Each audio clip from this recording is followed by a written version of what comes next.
What's up, y'all? This is Ty. I am here to review a film that I am late reviewing because I seen it in August, and now I'm just now getting to reviewing it on here for you all. And that film is The Deliverance, which is the latest film directed by Lee Daniels, and it was in theaters, but it also premiered on Netflix. So I watched it, and now let me tell you. Ty don't like the supernatural, possessed by a demon and nuns. Ty don't like all of that. I don't like all of that. And when researching this, I saw something where I believe it was Lee Daniels, the director, saying that his mama don't like that type of stuff either, and that his mother, because his mother was concerned, he had like a spiritual advisor on set just so they don't uh, bring any spirits or see. This is why I don't rock with the demon possessed stuff. I like horror films. Don't get me wrong. I like Scream. I like all the Freddys and the Jasons. I love a horror film with good killing and murder. I know that sounds crazy, right? I like the slashes. I like the one where it's a human or a doll or whatever killing or crazy killer robot. Those I could deal with.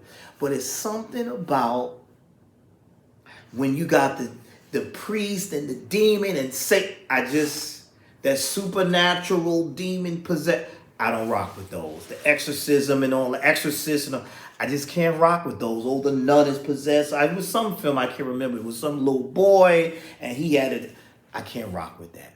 But what made me rock was this is I'm a fan of the people that were in this. I think they're great actors.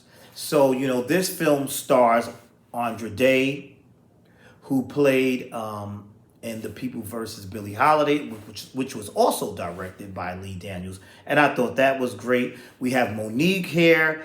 We have Glenn Close. We have Omar Epps is in this. This is a good cast. We have Tasha Smith, but she has a really, really small role in this. And Monique.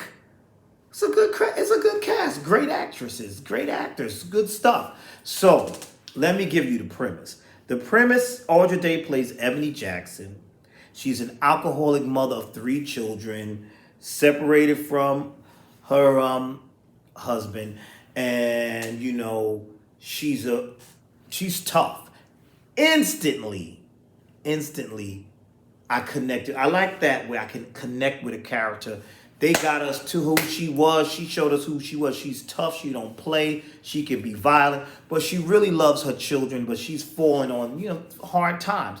Then she has this mother played by Glenn Close, Alberta, who is rough around the edges too and ghetto fabulous. And she's a white woman, so we know this girl is biracial, so she had to deal with that. And she and her mother don't have the best relationship, and you could tell that from the very first scene where they're in the house and the way she's talking to her mother and cursing and this and that. And we also learned that her mother has cancer. So they have a very strained relationship based off of whatever Alberta was doing in the past. But now that Alberta, she loved the Lord. He heard her cry. She's super religious now. But Ebony's not feeling that because Ebony's like, nah, when I was growing up, you was trash, basically. But she's very rough. Ebony is very rough around the edges, but I liked her. And I was invested, and I'm like, I like this. I'm liking where all of this is going. I'm liking this. And so she has these three children, and they're outspoken to the older two. She has three. She has a girl and two boys. The boys, the teenage boy, he's getting bullied. We watch him get bullied. He don't do nothing about that. I love that scene where when she saw that her son was roughed up, Ebony went right out there, handled that bully like a G. I like that. She's tough. And I like how I like how Audra Day played this character. She's tough. She's not playing, but she's got issues. She's got problems.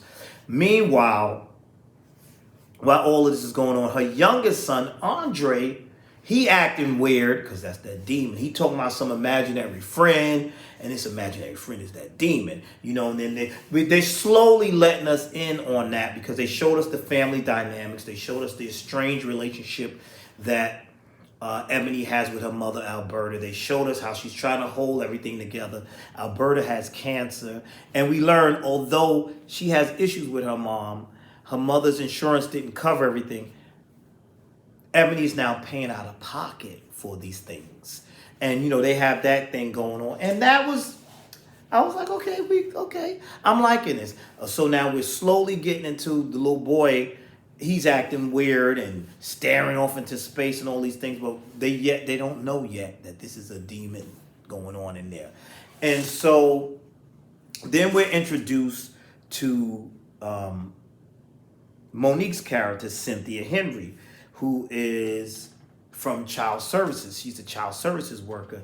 And Monique plays that part so well. She come in there, she dressed nice, hair all done, very judgmental. And I love those scenes between the two of them because you got a worn out Ebony and you got this social worker coming through there judging. You been drinking? I don't have as many. I drink every now here and then. She said, yeah, you've been drinking. She sits the children down. She's like, what's these scars? What's going on? They're all like defending their mother. And it's looking bad. She's looking like, yeah, you've been touching these kids. What's going on? You need to keep in touch with. We had an agreement. Allegations was made against you. Like just all of that on her. And I was like, all right, I like that. I like what's going on. And then there's this tension because Alberta's not feeling Cynthia either. So it's like, okay, this I liked all of that. I thought all of that was pretty good. And like I said, the son is continuously getting weird. Then we're meeting other characters. We meet Alberta's little boyfriend played by Omar Epps, and then we see like all of that was interesting. We see a few other little side characters, and we're getting to know her. I liked all of that. I enjoyed all of that. And I'm invested. I'm like, okay, where are we going with this? Plus, y'all do know this was loosely based on a true story of this woman who lived in Indiana, whose family, she went through this similar stuff. They loosely based it on, she went through similar stuff, and they say in that real story that they tore that house down and that there's still strange occurrences going on in that. So now, we get the dynamics. The kids are, aside from the youngest kid, the oldest kid, Nate, he's not feeling his mother. She finds money and she's thinking, yo, you selling drugs or something? He said, no, I'm just saving up to get away from you because it's toxic and I'm miserable here. And that scene between the two of them I thought was very powerful. And there's a little tussle going on, and that's when the little boy accidentally gets hurt. And it's like, damn, here we go again. I got these people on me now. My kids are getting hurt. But that scene between her and her oldest son, and then when she comes in and she's like, don't leave me. I need you. That was so powerful to me. Like I said, the acting was great in here. The acting was really great in here. But the strange stuff keep happening because there's a demon up in this house. So they already got all this stuff going on. And there's a demon up in this joint. So now the social worker's always following. And there's this other lady there in a car staring and looking. And the family's like, they think she's down with Miss Cynthia. Now, that other lady is actually Reverend Bernice, I think her name was Bernice Jenkins, played by Anjanou Ellis Taylor, another excellent actress. The cast wasn't playing. But now, she is actually a reverend who, back in the day, tried to do an exorcism in this same house with this same demon. So she's like, the house y'all in is demonic. So they don't know that, whatever. So now some strange things keep happening. So the kids each have a strange incident happen that can be embarrassing and odd and weird in school. And the strangest and craziest one was the boy eating shit. So it was like, and that was crazy. So now the kids all get evaluated, and what a great scene where the lady's telling her, well, there's nothing wrong with them. Nothing wrong with them. And they believe they're acting out for you. See, they're still pointing everything at poor Ebony, but we know it's that demon Trey. And so Reverend Bernice tries to reach out to Ebony. Ebony brushes her off at first because she thought that she was also a social worker. She's not. They take the kids away from Ebony. I'm feeling bad. They took the kids away from her because I know it's the demon. But, they did the right thing. But now, when the kids are in the hospital, especially the little boy, what I say his name was Anthony? The little boy is in the hospital. And Cynthia is speaking to him. No, I'm sorry. His name ain't Anthony. It's Andre. Cynthia's speaking to Andre, and that's when he's like, I'm a demon, or whatever he says. And that scene, and Cynthia's like, whoa, hold up. When that little boy broke out of them restraints and walked backwards up the ceiling, first of all, I'm not just standing there. I'm getting the hell up out of there. Listen, I quit. That's the day I quit. When I see a little kid climb up a wall, I'm out of here. I'm out of here. But the reaction, as I said, the acting was good because the face she gave was like, nah. But now she knows that Ebony's not lying. So now Ebony finally teams up with the Reverend. And now they got a plan. Let's go steal my son back and let's do this exorcism. Oh, before that, the demon kills Grandma, Alberta. I was disappointed in that because I liked Alberta and I wanted more of that dynamics because they touched on that whole thing of you being a white mama and blah, blah, blah, blah, blah. I wanted more of that. But again, this is a supernatural horror, so they got to get to the horror part, right? They got to get to that stuff. So they go to all of that, and now Reverend Bernice is telling her, listen, because they done took the little boy Andre and they taking him, said, we got to take him back to the house and we got to do a serious exorcism. Whatever you see, whatever you... Don't get distracted. That's the demon playing with your mind. So they have this whole back and forth with that.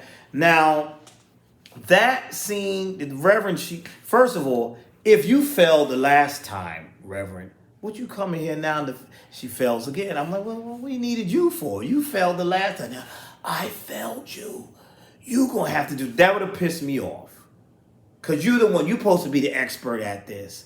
But then, of course, you see this whole tug-of-war fight, and that's where you see a lot of people been reposting that scene where Glenn Close's character, Alberta, says, because now the demon is changing into everybody and playing with Ebony's mind. And he said, I could smell your nappy pussy. That was unnecessary, but people like that scene. I thought we didn't need that, but okay, we didn't really need that. I didn't think that scene was necessary. Funny, but it wasn't necessary. But we go from that to her fighting off this demon. Of course, she overcomes the demon. Again, that aspect, that scene, was all right for me. I just like the characters, and I like the strong acting. But she defeats the demon. 6 months later, she gets her children back, and then the movie ends with her heading to another town to reconcile with the children's father. So overall, I thought it was a very interesting story, and I liked the dynamics and I liked the drama that was going on. For me to not be someone that's into that whole supernatural thing, I thought it was a decent film. I thought the acting was great. The demon thing, it wasn't scary to me, but it was very it was an interesting film. I enjoyed the performances, if that makes sense. But I wasn't scared. But a lot of horror movies don't really scare me anyway. But I wasn't scared. The demons weren't scary or anything like that. Maybe they could have did more of that, but again, that whole supernatural, the demon possessed thing, yeah. But overall, I would say it was solid. The acting was solid. It was a solid, and if you're into this type of thing, you would enjoy that. But I enjoyed the acting, and I enjoyed the characters overall. So yeah, it was a decent film for me. I guess you say I enjoyed this. Would I watch it again? Probably not. But But anyway, that's all I have for now. Tell me your thoughts. What did you think about this film? I know some people thought it was great, amazing. I know somebody that said they didn't like it at all. I wouldn't say that. I thought, like I said, the acting saved this film. The acting was like, I was like, all right. And I think, yeah, the acting saved it. And I think that, for me, that's what had me invested in it. I wanted to know what was going to happen with this family. Because I instantly liked them. I was instantly invested in them. So that's all I have for now. Thank you for watching. Please like, comment, and subscribe. And tell me your thoughts. What did you think of The Deliverance? All right, I'll see you later. I'll see you in the next video. Again, please like, comment, and subscribe. And I'll see you in the next video. I said that already, right? Now I'm rambling. All right, I'll talk to y'all later. Bye.